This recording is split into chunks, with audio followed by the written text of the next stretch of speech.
आज मैं आपको एक मजेदार कहानी सुनाने जा रही हूँ। एक शहर में एक धोबी अपनी पत्नी और दो बेटियों एक बेटे के साथ रहता था और वह अपने साथ एक गधा और एक कुत्ता भी रखता था। जब धोबी और उसकी पत्नी कपड़े धोने नदी जाते तो सारे कपड़े को गधे के ऊपर लाद कर नदी ले जाते और साथ साथ कुत्ता भी उनके साथ नदी जाता था। धोबी कपड़े धोने और सुखाने का काम नदी में ही कर लिया करता था।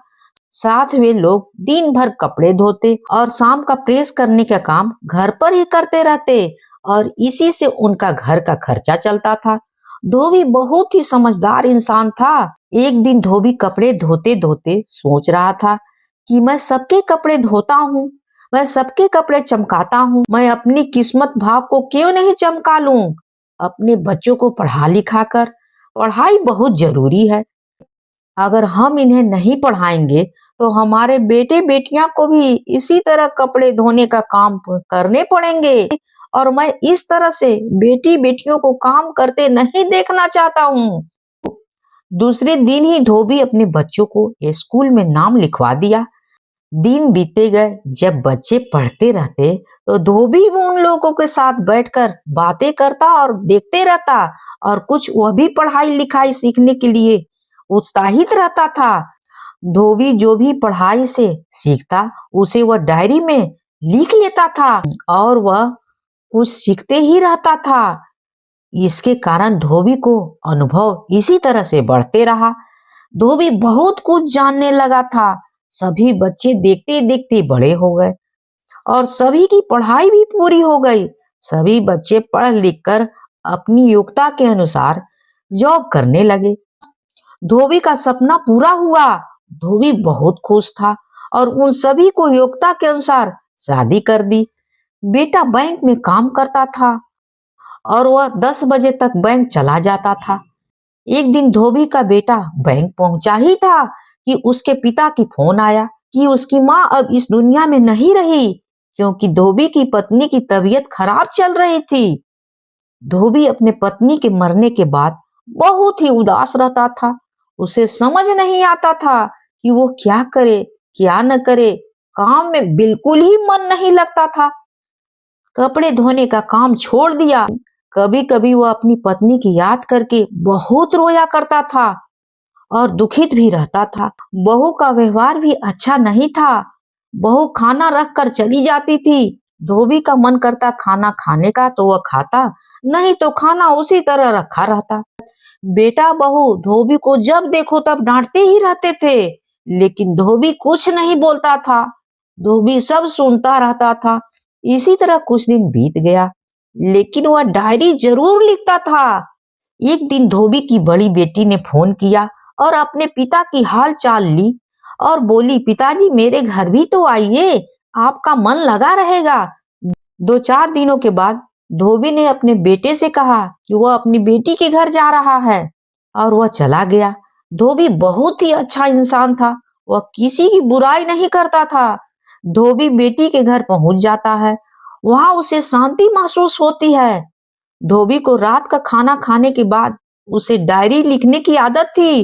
धोबी उस रात लिखे हुए डायरी को एक कहानी में बदलने के लिए सोचा और कहानी लिखना शुरू कर दिया और कुछ दिनों में ही उसकी कहानी पूरी हो गई। धोबी ने उस कहानी का शीर्षक रखा, धोबी का किस्मत। डायरी लिखने के बाद धोबी उस रात देर से सोया। जब धोबी की नींद गहरी हो गई तब उसकी बेटी दामाद धोबी की लिखी हुई डायरी को पढ़ लेते हैं और डायरी में लिखी अनुभव को पढ़ते हुए बेटी दामाद की आंखों में आंसू आ जाते हैं। बेटी और दामाद को समझ में आ गया कि पिताजी कितने कष्ट में हैं। पिताजी कितने कष्ट से अपने बच्चों को पढ़ाया लिखाया है और दामाद समझ गया कि मेरी पत्नी की समझदारी से ही मेरा घर चलता है और वह एक अच्छे इंसान की बेटी है। एक रात बेटी दामाद ने धोबी से बिना बताए चुपके से उस कहानी को छापने को दे दिया। इस बात को धोबी को कुछ भी पता नहीं था। दूसरे दिन सुबह दामाद ने बताया कि पिताजी, कॉलोनी में एक प्रतियोगिता हो रहा है जिसमें 60 साल के लोगों ने उसमें भाग लेंगे। मैंने आपका नाम भी लिखवा दिया है। धोबी मुस्कुराया। 2 दिन बाद धोबी अपनी बेटी दामाद के साथ गया। प्रतियोगिता में 60 साल के ऊपर के लोगों से पूछा गया कि आप अपने आने वाली पीढ़ी को क्या राय सलाह दे सकते हैं। अनुभव दीजिए जिससे लोगों को एक अच्छा जीवन बिताने का सीख मिले। उसे आप लोग दिए गए पेपर पर लिखे। वहां बैठे हुए लोग धोबी के कपड़े देखकर समझ रहे थे कि यह आदमी गंवार है। धोती कमीज पहने हुए था। जो पढ़ना लिखना क्या जाने, यह आदमी क्या लिखेगा, इसको क्या आएगा, वो तो बैठा ही है। सभी धीरे धीरे बातें कर रहे थे कि अचानक धोबी की नजर अपने बेटी दामाद पर पड़ गई और देखा कि दामाद के हाथ में एक किताब है। उस किताब को टेबल पर रख दिया गया जहां सभी लोगों ने कुछ न कुछ उस पेपर में लिखकर जमा कर दिया था। और धोबी ने अपने पेपर पर अपना नाम लिखा था, किस्मत। और उस पेपर में लिखा, अगर हमें कोई अपमान करे तो खुश होकर अपनी ताकत और योग्यता बढ़ानी चाहिए और उसी की बल बना लेनी चाहिए। और उसे जमा कर दिया। कुछ देर बाद प्रतियोगिता में लिखे हुए पेपर पढ़ी गई। सबने अपने अपने बहू बेटे की बुराई लिखी। किसी ने बताया खाना अच्छा नहीं मिलता है, किसी ने बताया बहू हमको गुस्सा करती है, किसी ने बताया कि हमें खाना परोसा नहीं जाता है, मैं अपने से निकाल लेता हूँ।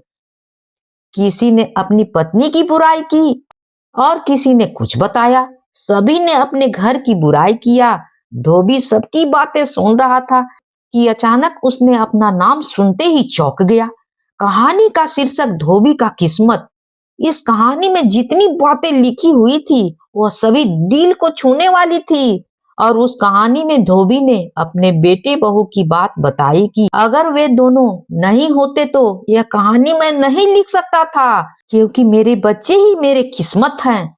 क्योंकि उनको ही देखकर जो मेरे दिल ने कहा, क्योंकि मेरे बच्चे ही मेरे किस्मत हैं। मेरे परिवार में सभी लोग मेरे ताकत हैं और मुझे जीने की प्रेरणा उन्हीं से मिलती है और जिसके कारण मैं आज बहुत ही स्वस्थ हूँ। धोबी को बहुत सारे पुरस्कार मिले और 1 लाख रुपए नगद पुरस्कार में दिए गए। और 2023 की कहानी धोबी का किस्मत विजेता बना। धोबी ने कुछ शब्द बोले, मेरे बच्चे ही मेरे किस्मत है। यह सभी बातें पढ़कर सुनाया गया। धोबी का किस्मत कहानी की पुस्तकें बिकने लगी और यह कहानी बहुत ही फेमस हुई। यह कहानी 5 अक्टूबर 2023 को लिखकर पूरी हुई। इस कहानी की लेखिका है किरण जायसवाल। अगर कहानी अच्छी लगी हो तो please please like share and subscribe जरूर कीजिएगा। कहानी होती है समाप्त।